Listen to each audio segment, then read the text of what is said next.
unabashed, the most unpredictable, becomes a headline, the most volatile, outrageous behavior, unsubstantiated narratives, a battle of personalities. Welcome to Grant the Masha, a co-production of the Carnegie Endowment for International Peace in the Hindustan Times. I'm your host, Milan. We tend to think of populist leaders around the world as disruptive, skeptical of international institutions, impatient for change, and prone to upending foreign policy norms. But a new book by scholars Sandra Destradi and Johannes Plagemann argues that while populists can have dramatic impacts on foreign policy, the extent of change depends on two key factors: the personalization of foreign policy and leaders' own ability to use foreign policy as a tool of domestic political mobilization. The book is called Populism and Foreign Policy, and it looks at transitions from non-populist to populist governments in 4 countries: Bolivia, the Philippines, Turkey, and India. To talk more about the book's findings, especially as they relate to Indian foreign policy, Sandra joins me on the show today. She holds the chair of international relations at the University of Freiburg, Germany, and she is currently serving as a DAAD long-term guest professor at Reichman University in Herzliya, Israel. She's the author of several articles and books on India, including the 2012 book, Indian Foreign and Security Policy in South Asia, Regional Power Strategies. To talk more about her work, I'm pleased to welcome Sandra to the show for the very first time. Sandra, congratulations. So nice to see you. And thanks for coming on the show. Thank you very much for having me. Hi, Milan. So your new book with Johannes Plagemann, and we'll link to the book and hope that our listeners will grab a copy, is motivated by kind of a key core question, which is how and why does the formation of populist governments lead to changes in foreign policy? And we're going to spend most of the show talking about answers to that question. But before we get there, take a step back and tell us a little bit about how you and your co-author became interested in this question. And as you looked at this, increasingly voluminous literature on populism, what did you feel was kind of missing from the debate and from the discourse? Mm-hmm. Yeah, so we started working on this a while ago, back in 2017. So if you think back of that time, it was the beginning of the first Trump administration. The Brexit referendum had taken place shortly before. So you were starting to notice, to feel in a very tangible way that populism was having an impact on foreign policy issues and on international politics, more broadly speaking. And Johannes and I had been working on Indian foreign policy for several years, also together. And we were working at an institute, at the GIGA in Hamburg, which has several regional institutes. We had many colleagues working on Latin America, for example, where there's a very long tradition of studies on populism, on the domestic causes and consequences of populism. So in discussions with these colleagues, we realized, well, maybe it would be interesting to look at populism as a factor to try to see whether it has influenced Indian foreign policy. And this is how we got to the topic. And then, I literally remember going to Google Scholar and entering populism and foreign policy, and not finding almost anything back then. So it really felt it was some sort of gold rush atmosphere for an academic. It was an entirely understudied field. There was one chapter by Angelos Chrysogelos, who's one of the other very active scholars in the field right now. Some other works on, the foreign policy preferences of European parties, populist parties. But nothing systematic and no theorizing at all, like on what the impact of populism is on foreign policy. So what we did is we started developing hypotheses based on the literature on populism, and we did a very first plausibility probe for the case of India. So really, we started our theorizing from India, and later we got a grant from the German Research Foundation to do this comparative project, adding more cases in an abductive theory building process, which means we, in a very in-depth qualitative way, in an iterative way, we looked at empirical data testing, applying those hypotheses we had developed and then refining them again and again. So we tried to do theory building from global south cases, which is also something that doesn't happen so frequently, right? In political science, you mostly start from the US or European cases, and then at some point you maybe apply those theories to India as well, etc. I think That's a nice kind of side effect of this project. And we later also applied, like in one of the chapters of the book, we tried to apply our theory as well to European cases, to Hungary, the UK and Italy, and find that it works for those cases as well. But this is where we came from. So a phenomenon that had been studied extensively concerning the domestic implications. We've known a lot on the domestic causes and consequences of populism.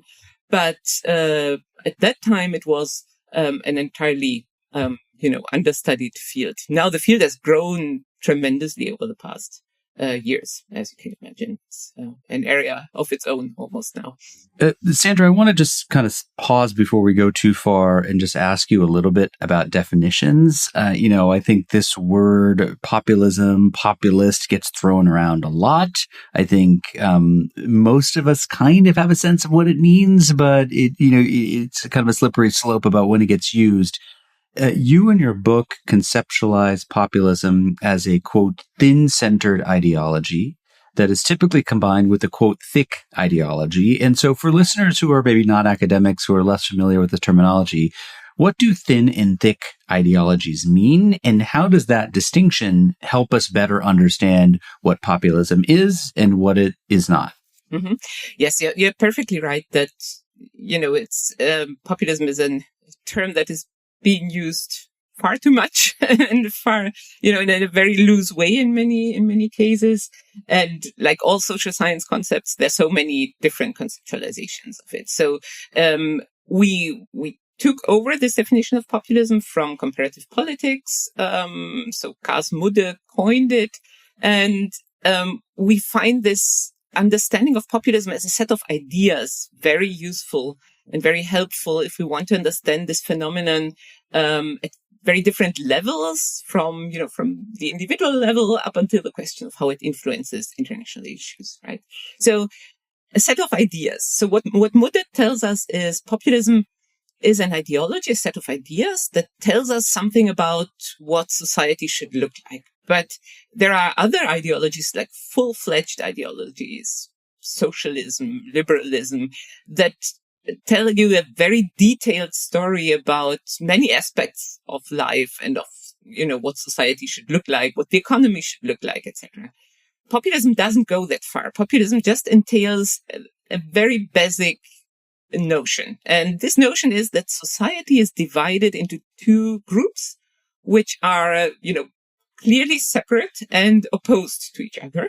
And these two groups are the people, the good, the true people, and the bad, the corrupt elite, right? And so populism builds this opposition of the people versus the elite, and it claims that politics should be an expression of the popular will, of the volonté générale, of the will of this pure good people, as opposed, to elites. Of course, this is it's not much. It's a thin ideology because it doesn't tell you very much about all the other things that, happen in society. Now, usually populism is combined, as you said, with a thick ideology, a more full-fledged ideology or a richer ideology in a way. So an ideology that will help populism define more clearly who the people and who the elites are. So, for example, if you're a left-wing populist, the people would be, the dispossessed masses, the hardworking, working classes, etc., or the victims of global capitalism. And the elite would be the capitalist, imperialist powers, the US as a foreign elite, for example, or and their capitalist representatives within the country. Now, if you're a right-wing populist, the true people would usually be defined in ethno-nationalist terms. And in India, now if we look at our case study here, you have with Hindu nationalism, with Hindutva, of course, a very well-established, thick ideology to borrow from. So in order to define the true people in a specific way, right, as mainly the Hindu majority in India, while the elite, the corrupt establishment, is usually identified with the Indian National Congress, which, suffered all the corruption scandals before Modi came to power, and all these aspects of the dynastic politics in the Congress. All these elements are used to fill the notion of the elite with meaning, for example, in the specific Indian case. But what we were interested in the book and in this project is whether populism, despite being so thin as an ideology, despite entailing, it doesn't tell us anything about what the foreign relations of the country should look like, right? It's just about the society and the people versus the elite. But whether this very thin ideology can have an impact on foreign policy across cases, both right and left-wing populism. Is there anything that populists have in common when it comes to foreign policy? I mean, just to kind of reiterate something that you said, if I were to summarize, populists can vary enormously in terms of their policies, in terms of their style, whether the left wing, right wing, so on. But there are kind of two core elements of this kind of thin definition of populism, right? One is anti-elitism, and the second is people-centrism. So if we were to kind of take this idea to the Indian case and apply it to Modi, the idea would be, number one, he sort of campaigned to office and continues to campaign on the basis of kind of representing the true masses against the kind of corrupt dynastic Congress and the kind of ancient regime. And it's people-centric in the sense that he directly speaks for the masses, right? Often mediating the media, speaking directly to them on their television show or on Twitter, on social media. Is that essentially right? Is that why, in your definition, Modi qualifies as a populist? Yes, exactly. Right. So according to this understanding and to those notion of anti-elitism and people-centrism, we see all these components very clearly in the Indian case, right? So, and there's more to it. There's studies in populism, in the populism literature from political theory, for example, the work by Nadia Urbinati that emphasizes how, the leader really becomes an embodiment of the popular will, that, there's this direct connection between the leader and the people. This is a very peculiar understanding of democratic representation, really as embodiment of the popular will. And you have it very clearly in the case of India, when Modi gives these speeches like, on Independence Day, I think it was 2017, when, standing at the Red Fort, he said, I'm the voice of 1.2 billion countrymen or something like that, right? So this, not just claiming to belong to the people, to be one of the people, the son of a tea seller and all that. And, rhetorically always emphasizing the difference. So I'm not, educated at the best universities, etc. I'm one of you. But also, claiming to give voice, to the people. So, and anti-elitism and people-centrism in a way are kind of two sides of the same coin, right? But they are analytically distinct, and it's really interesting to trace these elements in discourse in the case of India and beyond. So we've talked a little bit about what populism is, what it's not, used Modi as a bit of an example to kind of understand what this thin definition tells us. I want to turn now to foreign policy, because your book really is not just about what these people are doing domestically, but how it's linked to the foreign relations of the countries they represent.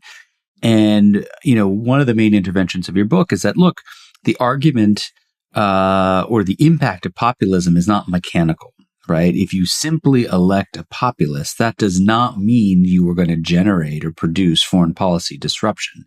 The degree and intensity of the change depends on two factors in your book. One is personalization, and the second is mobilization. And I wonder if you could just tell us a little bit conceptually, what role do these two variables play, and how do they interact with one another? Mm-hmm. Yes. So exactly, you summarized it really nicely, actually. The entire point is with populists in power in so many different countries of the world. And of course, we see they don't all do the same. It's not that you see exactly the same kind of foreign policy outcomes, nor the same foreign policy preferences, by the way.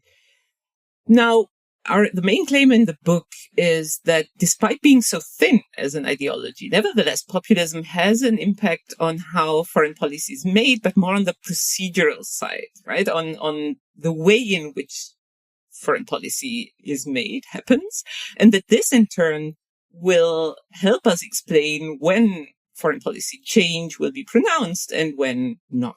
Okay. And we need, and those two mechanisms of personalization and mobilization are key to explain these differences.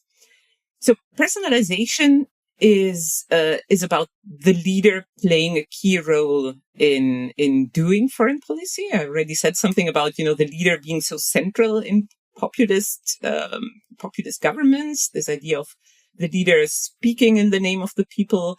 Well, you might say you have personalization in all sorts of governments. You have, those leader level summits, the G7, the G20 is this really a populist phenomenon.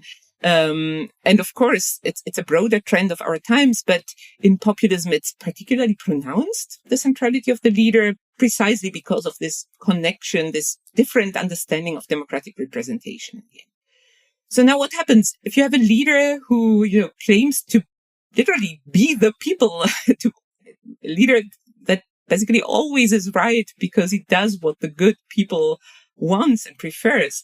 This leader will centralize and personalize decision-making. So personalize means, of course, that the leader will play personally a key role in making those decisions. But this will also lead to institutional changes, to reforms, right? We see across the board, not just in India, populist leaders concentrating decision-making within, a small circle of advisors, of, sometimes personal friends or close partners of the individual leader there. And in parallel to that, you see in many cases a marginalization of foreign ministries, so of the bureaucracies that are normally tasked with foreign policy making, that are in charge of foreign policy.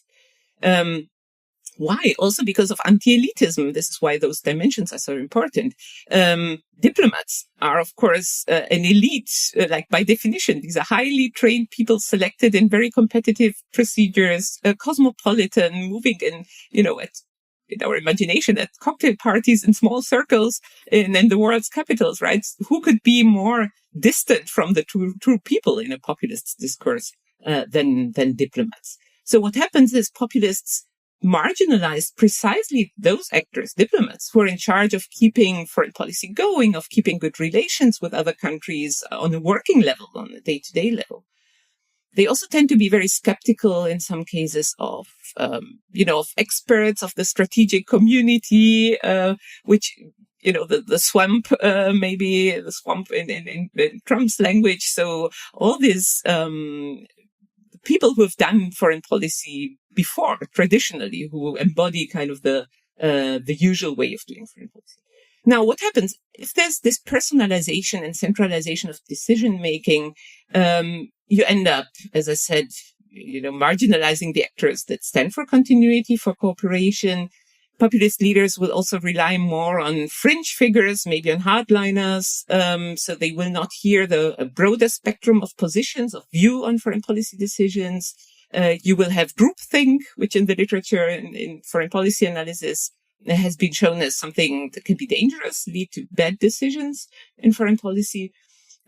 So foreign policy personalization is something that can lead, or we would expect it to lead to more extreme foreign policy change on the populists. The other mechanism is mobilization. So mobilization is about, trying to all the time generate support among your constituencies by mobilizing them, right? So what happens with populists is that when they come to power, when they win elections, they form a government, they face a very peculiar dilemma. They become themselves the establishment, right? A populist leader who gets voted into office suddenly, governs, becomes the elite in a way. So this is why the literature from comparative politics, political theory tells us that, populists are always on the campaign trail, even when they govern. They voted into office and they continue campaigning, basically.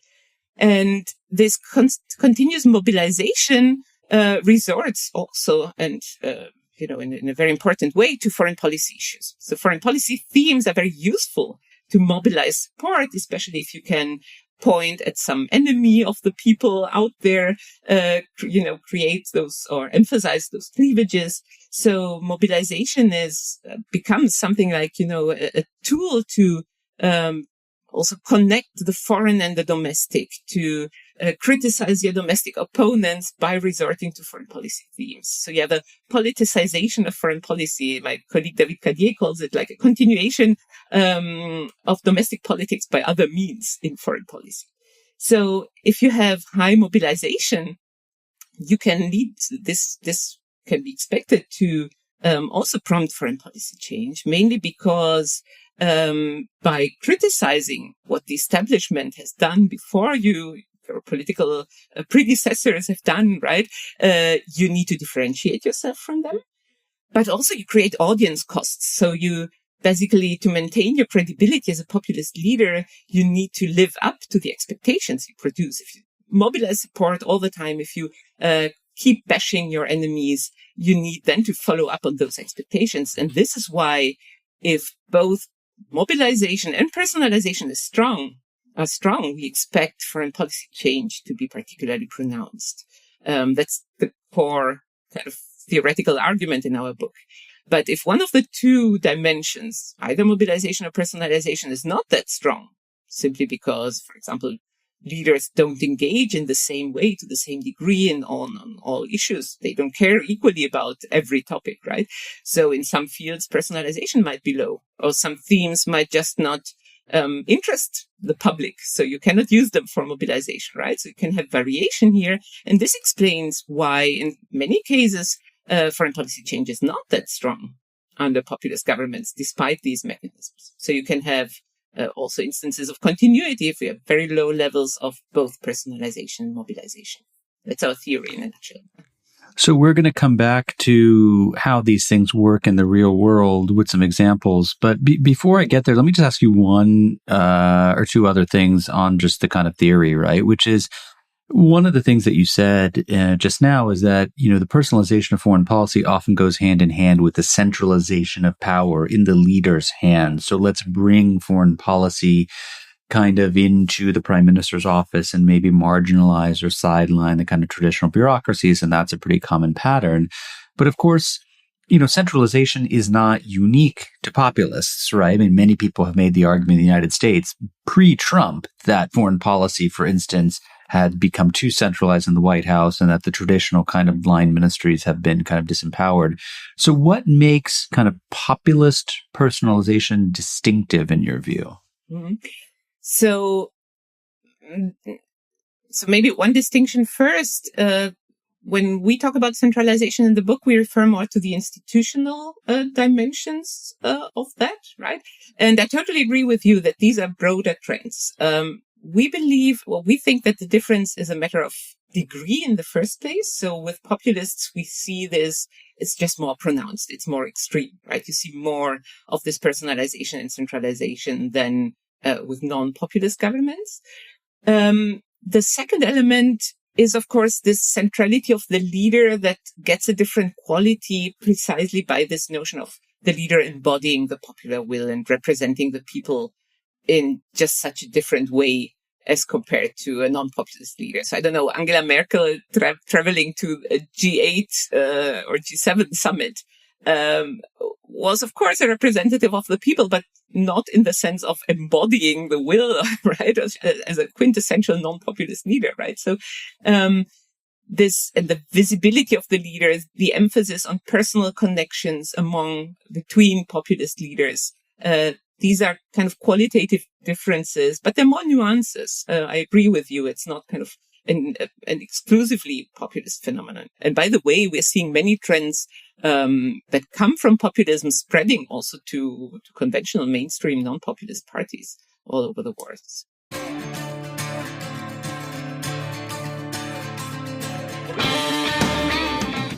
Hey, Grant the Masha listeners. Thanks for listening to the podcast. Putting this show together each week is a labor of love, but it takes a lot of work to put out a great show every week.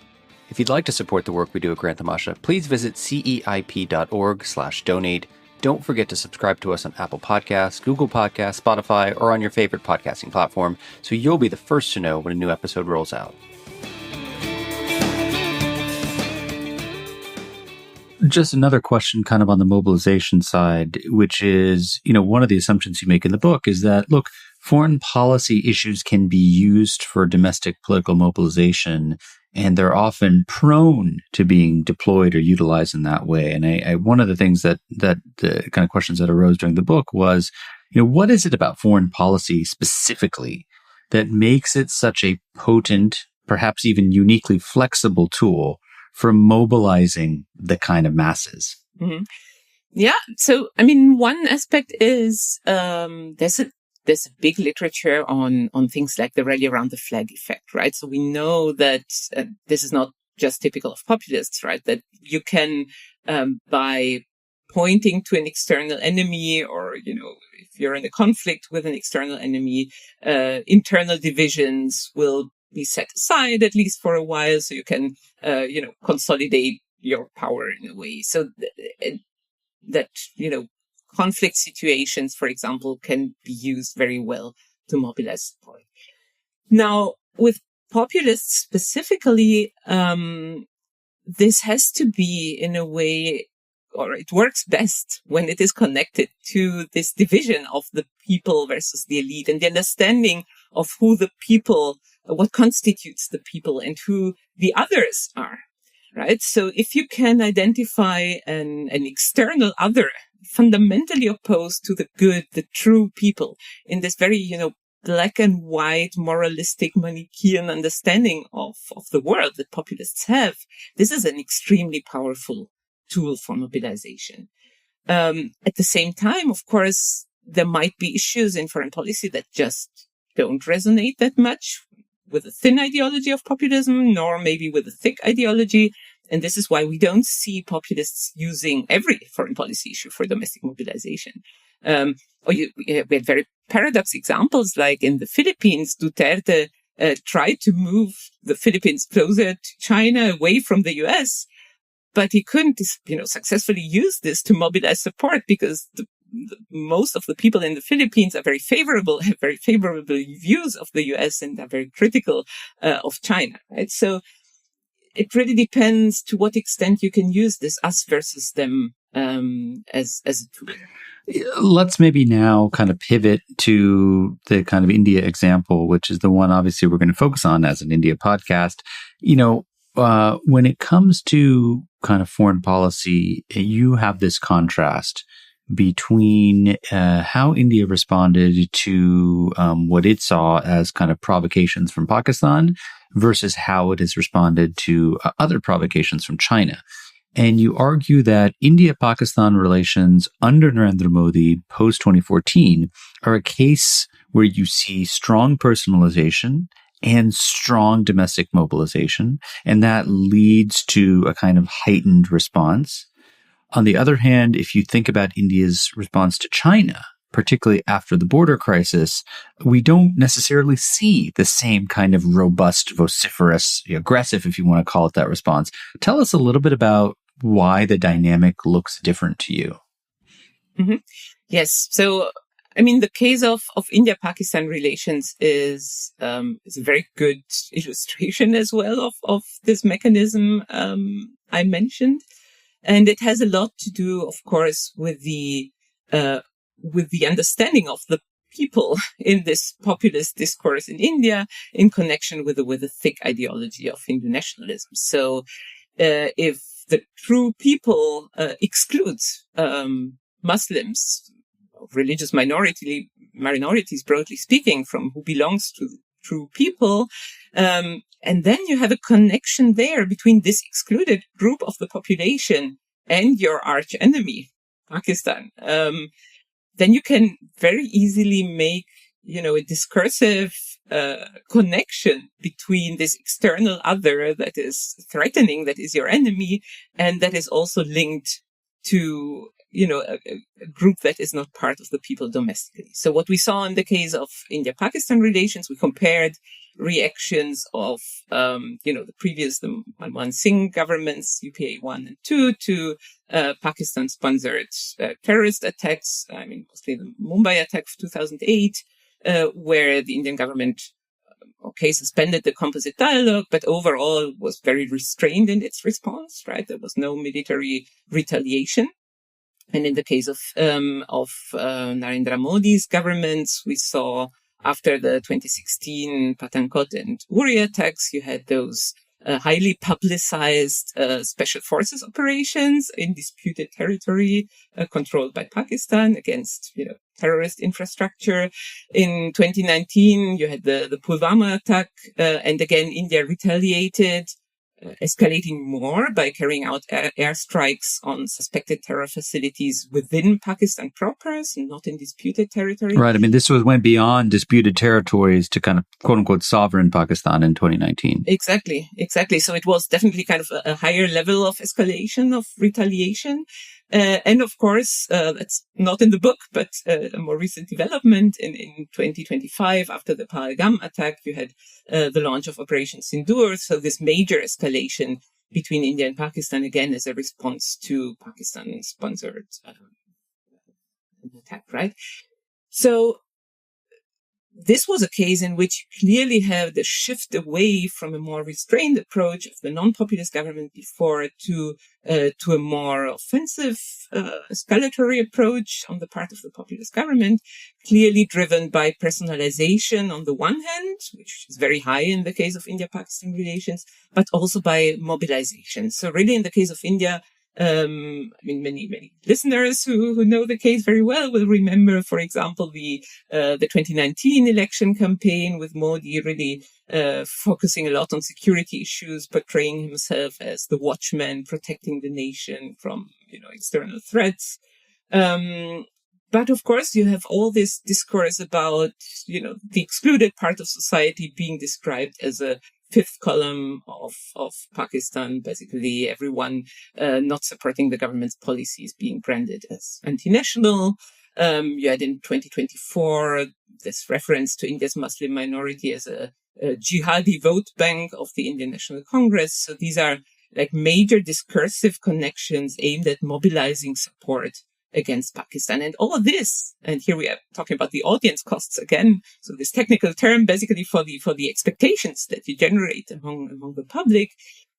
Modi was ultimately forced in 2025 to respond in a much more aggressive way, simply because discursively with all this mobilization, he generated the expectation that his government would react in a very strong manner if another attack would happen in the future.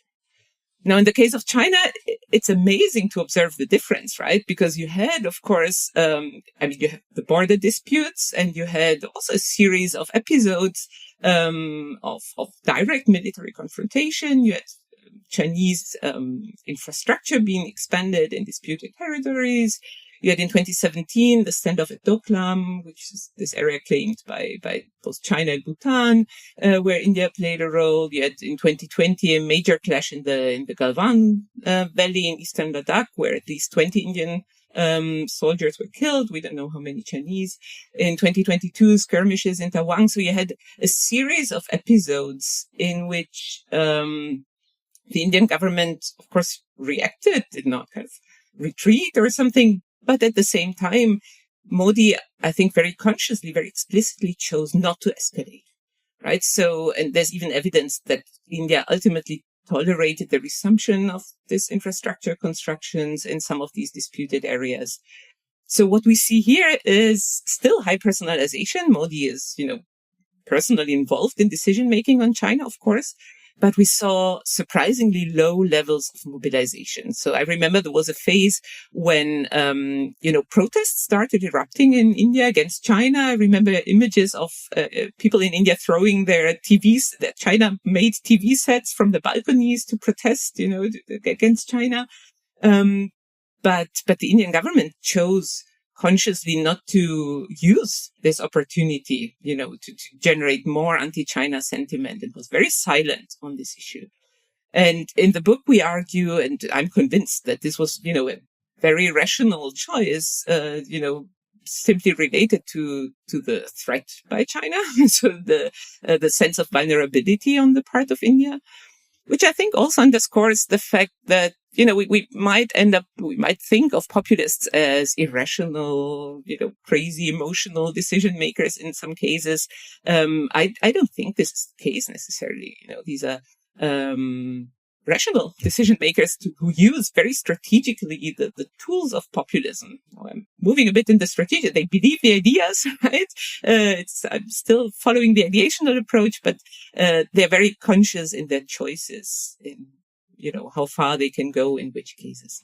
I want to kind of talk about another case which was also very interesting and a bit unexpected, I guess, in terms of what the theory might predict, which is, the theory suggests that in places where you have, again, strong mobilization, strong personalization, that we might expect a reduced willingness of a populist leader to have his or her country contribute more to global public goods, things like climate change mitigation, right?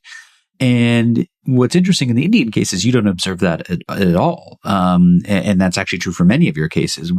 What explains, do you think, this divergence between what we might expect in theory and what we see in practice, which is that many populists who rely on strong mobilization and personalization, in fact, appear to be taking their countries towards providing more global public goods rather than less? Mm-hmm. Yes. So what we did in the book was we looked at 3 fields: climate change mitigation, the promotion of peace, so specifically looking at contributions to peacekeeping operations and offers to mediate in conflicts. And we looked at development aid. And we had started with the idea that populists would be very skeptical about, investing in the provision of these global public goods, which by definition, right, they're non-rivalrous, which means one actor's consumption doesn't reduce the availability to others, but they're also non-excludable. So no one can be excluded from these goods, right? Everyone benefits from them. So the problem is free riding, right? And this is something that, for example, the Trump administration keeps emphasizing. They're very skeptical about paying basically for global public goods that everyone will benefit from. So with this kind of, with this idea in mind about populists focusing on the people, narrowly defined, on their own people, we expected populists to be much more skeptical about global public goods provision as compared to non-populists. Now, what we found was the opposite in some cases, and India in particular on climate change mitigation. And also Turkey, we saw that under Erdogan in the populist phase, Turkey was much more engaged in providing development aid and trying to provide for peace, for example. Right? So, why? I think the main reason for the case of India specifically is about status seeking. It's about India, agreeing to pay and to contribute for global public goods in order to be seen as a great power. This, striving for great power status has been the main goal of India's foreign policy since independence, since Nehruvian times, which is something no one wants to quote nowadays, right? But, this idea of India's rightful place in the world to be attained, this is something all Indian governments have pursued. And it's a key element, of course, also of the current government's policy. So providing global public goods is something that is inherently seen as what great powers do. It's part of the foreign policy of a great power. So I think in the case of climate change mitigation, this was very visible for the case of India. So maybe remember in 2015 at the UN Climate Change Conference in Paris, you had Modi, giving a very engaged speech, launching the International Solar Alliance, being much less obstructionist as compared to previous governments. And everyone was very surprised at the time that, India was so willing to engage here. Now, we all know that India, de facto, when it comes to its domestic policies, has a very mixed record on climate issues, still relying on coal, etc. But this emphasis on contributing, especially on the international stage, was something new. There was a much bigger engagement on the part of India. And it's interesting because it was very much, and it still is very much, a personal project of Prime Minister Modi, which has been interested apparently in this issue for many years, personally. And it has also been used, and this is interesting, for mobilization to some extent. So if you look at Modi's speeches, and also there are studies that look at publications of the BJP, for example, there's a lot of reference to environmentalism, for example, framed in Hindu nationalist terms, in the sense of striving for a purified nation, for example, or this notion that, India will teach the world how to better deal with nature in line with its traditions and so on. So basically the vocabulary of the thick ideology was used here to justify greater engagement in the provision of global public goods. And you really also can trace how this greatness of India was used as a justification for this engagement. So you have in one of these monthly radio speeches of Modi, this Man Ki Baat, right, where he tries to reach the people who don't have internet access and so on. He, for example, emphasizes that India was awarded an UN Environment Award, Champion of the Earth, right? And he mentioned this as something that brought a place of pride and glory, was a quote, to India. So you see the great power ambition expressed in a way, or this recognition framed in terms of India's great power ambitions. So the idea of we contribute to this global public goods and we get recognition for that because we are a great power. So we think that status seeking in this case can mitigate the more negative impacts of populism. So not all populists are climate denialists, and not all of them always behave like bad international citizens. But I mean, here's a kind of a paradox, right? Which you point out in your book towards the end. I think it's in the penultimate chapter, which is you compare kind of populists from the global south and those from the global north. And what's interesting is that populists in the global north often retreat from multilateralism, right? They're often actually spurning international organizations like the UN. I mean, Donald Trump is a great case, but he's not the only one. While those in the global south, at least the ones that you look at, are doubling down on them, right? So what do you think accounts for the difference between how populists in the north and the south behave? Does it have to do with what you just ended on, which is the centrality of this kind of rising power status and ambition? Mm-hmm. So on the one hand, yes, for rising powers, of course, this idea of using multilateral institutions to again show also to a domestic audience the strength, the importance of the leader and the greatness of the people in a way. And I think in India, we had this super interesting example of this with the G20, of which India had the presidency, back in 2023. And I was in India at that time, and I remember really seeing this G20 logo everywhere, right? It was on every train. Right. It was remarkable. I mean, I remember being there and getting a text message on my cell phone to say, like, today is a proud day for all Indians because it's the beginning of our presidency of the G20, right? I mean, just a blast to every mobile phone subscriber in the country. Yes, yes. And this logo was like on the rickshaws in Chandni Chowk. Correct. It was on every train. It was everywhere, like also in smaller cities out of Delhi, etc. So that was really, what was it about? It was about bringing to the people this notion that India is being recognized as a great power, that the 20 most important people of the world are coming to visit Prime Minister Modi in the country, right? So this notion of, great power achievement via participation in an international setting in a way, right? Now, with the United Nations, it's a bit more complicated. India has, of course, a long history of engagement in the UN. There's also been, however, some disillusionment under Modi, which might contribute to explain this emphasis on the G20, also as an alternative forum. But in the period we analyzed, Indian contributions to the UN grew, at least until 2022. India continued to call for reforms of the United Nations. Of course, it's very skeptical of, just 5 countries having permanent seats on the UN Security Council and so on. But at the same time, the UN remains this important forum where global South countries have a voice, right? So going back to your question on the global South beyond India, beyond just India, the UN still remains, with a formal commitment to sovereignty, to equality, to non-interference. This is a body that is important in a way to many global South governments, much more than to countries in the global North.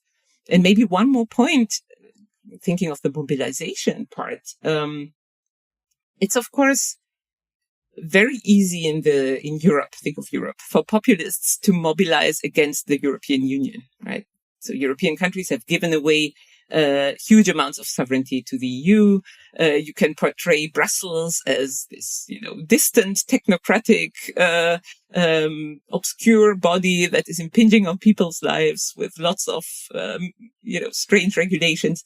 You cannot do this, of course, in many other parts of the world where you don't have regional organizations that go that far, right? Where you have intergovernmental cooperation, but you don't have countries ceding so much sovereignty. So the salience of these institutions is just really low to the people. People don't care. This is nothing you gain votes with by blaming an international organization. So,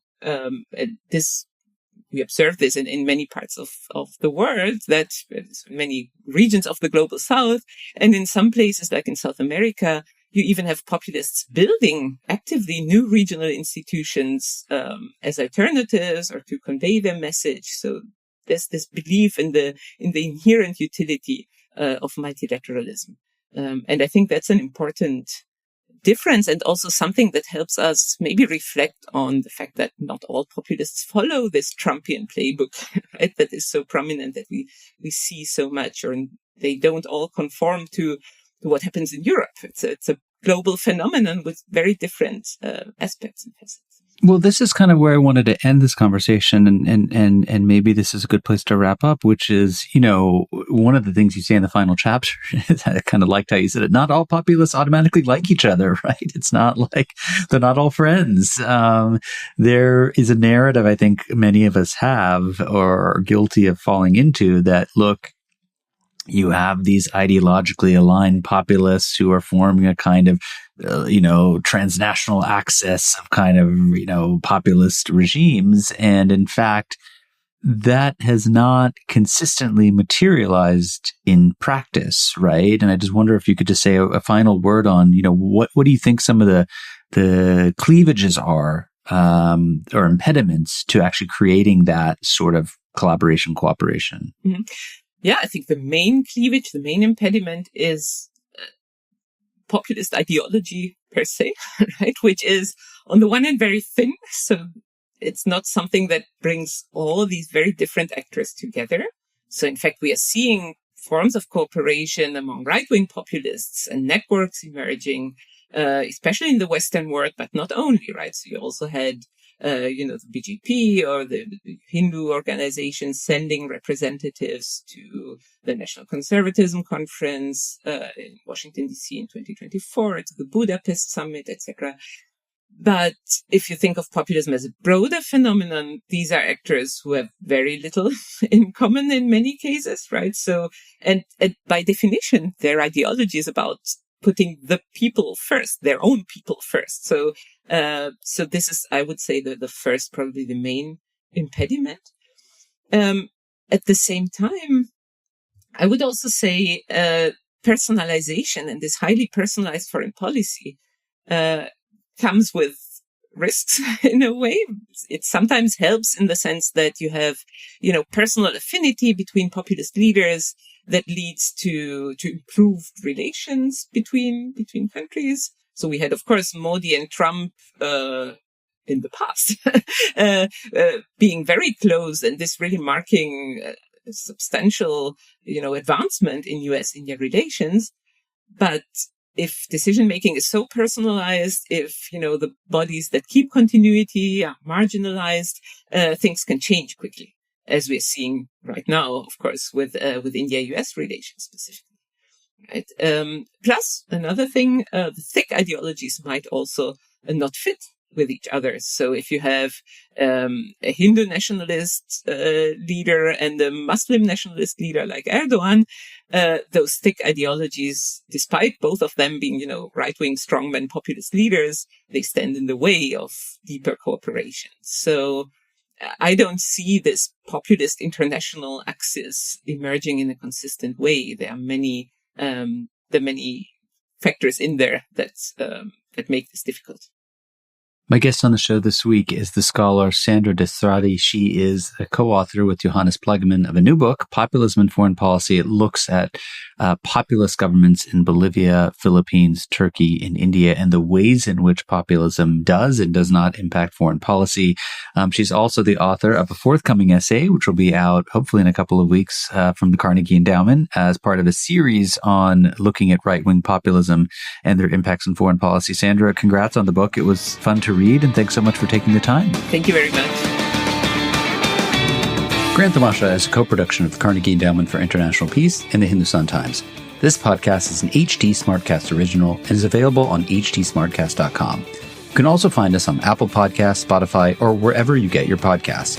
Don't forget to rate and review. It helps others find the show more easily. For more information about the show, to support the work we do in Grand Tamasha, and to find the writing we mentioned on this week's episode, visit our website, grandtamasha.com. Tim Martin is our audio engineer and executive producer. Additional assistance is provided by Andy Ravina. Thanks for listening, and see you next week.